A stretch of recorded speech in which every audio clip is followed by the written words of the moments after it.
What is up guys? Welcome back. For today's video, tuturo ko naman sa inyo kung paano nga ba mag-download ng messages sa end-to-end encrypted chat sa Messenger gamit ang inyong computer or laptop. Pero since wala akong laptop or any computer, ituturo ko po siya sa inyo gamit lamang ang aking cellphone.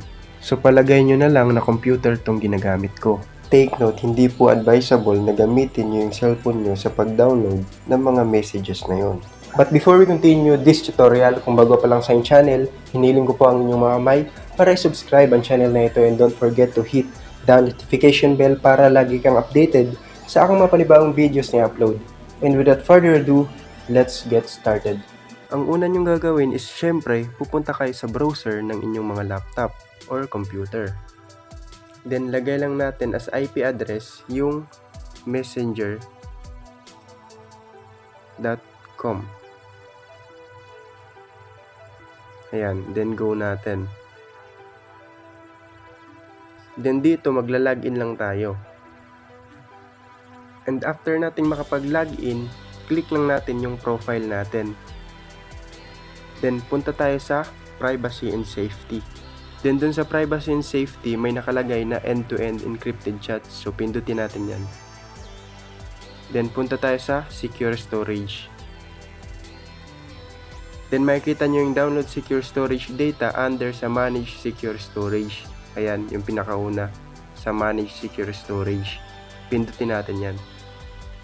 So after nun, mapupunta tayo sa page na ganito.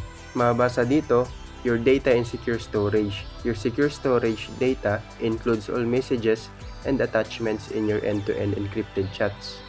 So kasama yung messages and attachments like files, images, and mga videos.